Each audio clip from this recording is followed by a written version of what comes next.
Hey, MSA families, this is Jimmy O'Brien. This is Marissa Eck. And Aisha Lee. And we are your behavior service department at MSA.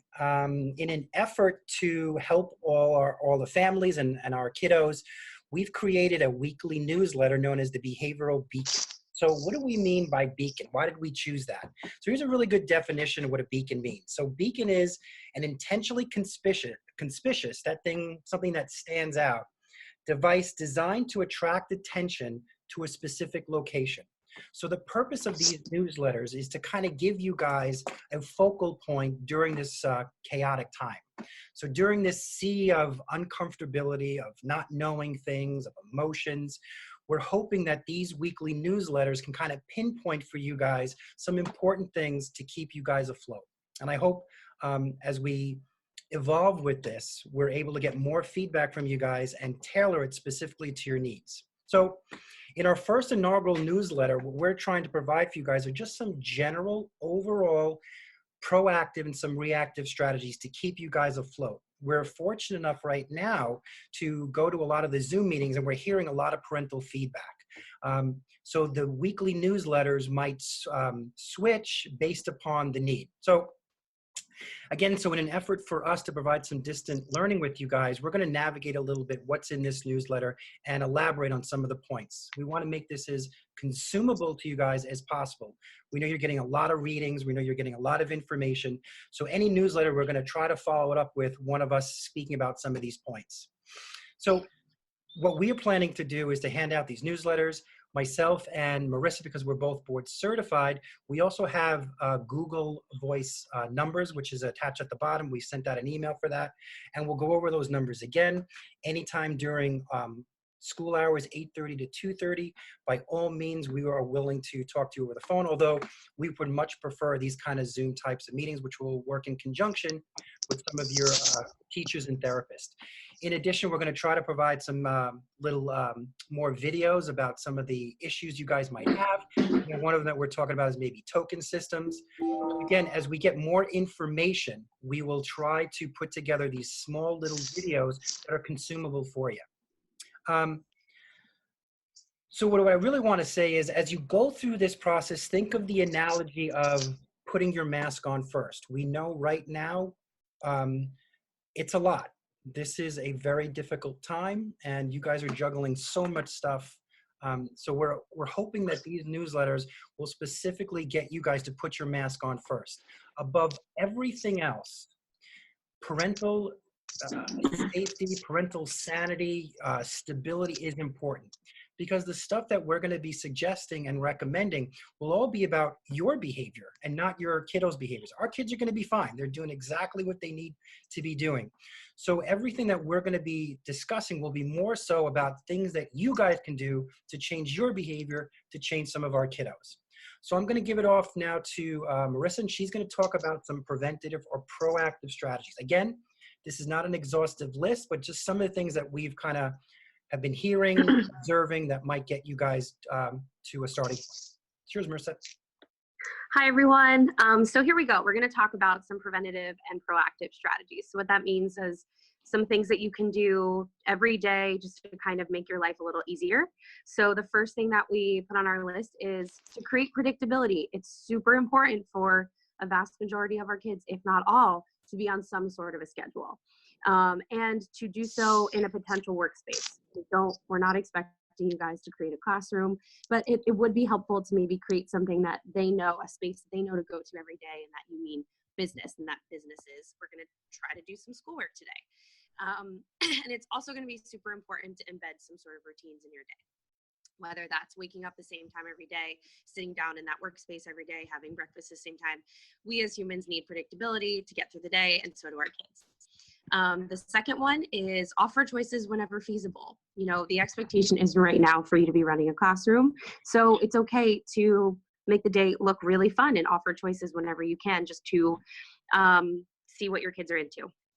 Number 3, avoid introducing any complex demands right now.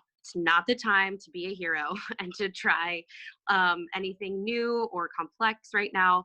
The goal for this first few weeks of this distance learning situation is that we would love to see you guys building on some reinforcement, finding out some new things we'll talk about later about what your kids might be interested in to work for. And so, yeah, don't worry so much about teaching any new skills.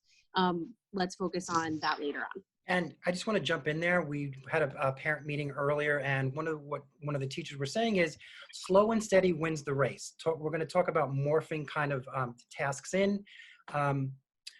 Above all, we do not want the computer or learning time to be aversive. So that's going to, for your sanity and for your learner's sanity, always think about, is this a fun place for them? Exactly. The fourth one that we would suggest for you guys is to loosen the expectations. That's for yourself and that's for your kids. Don't worry so much about needing to fill the day with academics.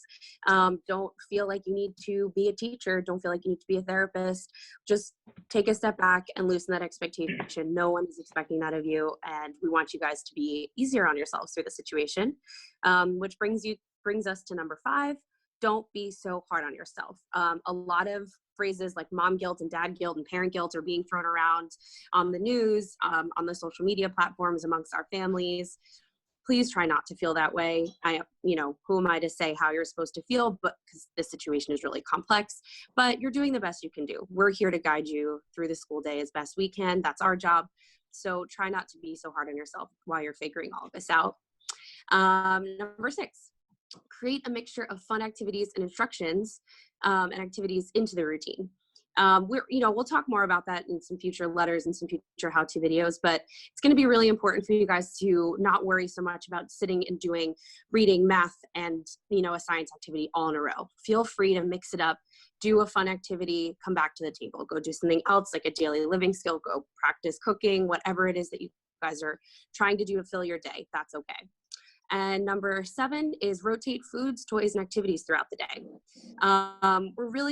We will talk about this later on, but in the beginning, it's really important to just give those things away for free. Meaning, if it's not your job right now to run a token board or anything like that, where your kids are needing to work for things in the beginning, we would just suggest that you give them away for free and see what they're motivated for. But we do ask that you try to give it to them when they are not already potentially having a hard time or engaging in any challenging behavior. Great. So I just want to highlight one more thing that Marissa talked about, preventative strategies. Also, make sure to check in with your teachers. Your teachers will help you with some of those priorities. I know today when we were at one particular meeting, the teacher was able to explain to the parent that this is all that you have to do, but here's what the bare bones minimum you need to get done.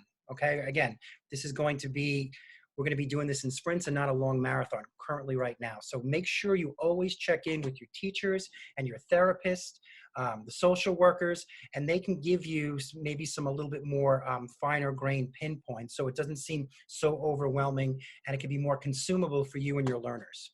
Okay, so let me just go over very quickly some reactive strategies during difficult moments. This is going to happen. There's going to be challenging behavior. There's going to be times where you're going to be pulling your hair out. So we're going to recommend some things in the interim. These are only temporary. These are not really good evidence-based practices, but this will keep the peace, this will keep the sanity, and this hopefully will keep some stability. So the first one we're suggesting is give in to challenging behavior. Yes, we said that. Yes, we're recommending that. Now, why might we do that? You have a lot to get through these days with your children, with yourself, with your significant others, everything in life.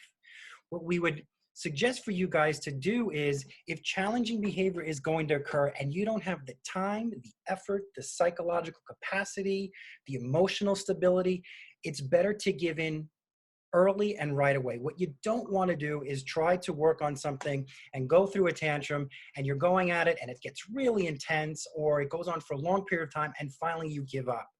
All you're going to really do is teach your learners is this is how long I have to do it and this is how intense. So what we say is give in, keep the peace.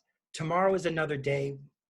let them win that battle. You don't want to get into power struggles with your individuals. We will get there eventually. We will come back to some of these areas. What I would suggest is during these moments is figure out, well, just what was happening there. What are these power struggles? What is it that your learner might want or not want to do? Or something you might have said no to. So to keep the peace, give in as early as possible to keep a safe house. I'm just going to throw it over now to Aisha, and she's just going to kind of reiterate some of the more important tips for the week, and then I'll end it. Hi guys, so here's your tips for the week going forward.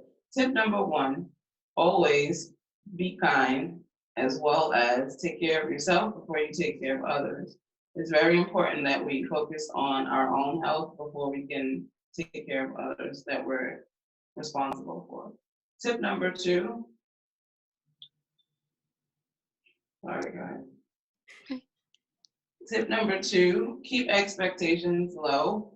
The higher the expectations, the more power struggles you're going to engage in with your learner. So keep expectations very low. Tip number 3, always, always, always ask for help. Myself, Jimmy, Marissa, and the entire MSA staff are always here when you need us. We're all in this together. And tip number 4, take your time. You don't want to rush through anything. So some of the things that we're suggesting, if they're unsuccessful, we can always revisit them again. Okay, guys, so let me just end it really quick with kind of a quote, an inspirational quote. This has helped me through some difficult times. And this is the quote. I think it's anonymous. I don't know who the particular source is, but they say, serenity is not peace from the storm. It's peace amid the storm. Our hope is to provide that serenity, that peace during the storm with you guys. Remember, together, we're going to do this together. One last thing at the bottom, these are our contact information. So I can be reached anytime at james.o'brien@yii.org. I also have a Google number, which is 929-279-2339. Marissa is marissa.eck@yii.org, and her number is 929-279-2372. This is not our personal telephone number, but if you can't contact us and you just need someone just to talk to or just kind of talk you off the ledge, by all means, call us during the school hours between 8:30 and 2:30. In addition to if you want to host or if you want us to talk with you via Zoom. And Aisha is aisha.lee@yii.org. We hope you find this helpful, and we look forward to doing these more so in the future. Be well. Thank you.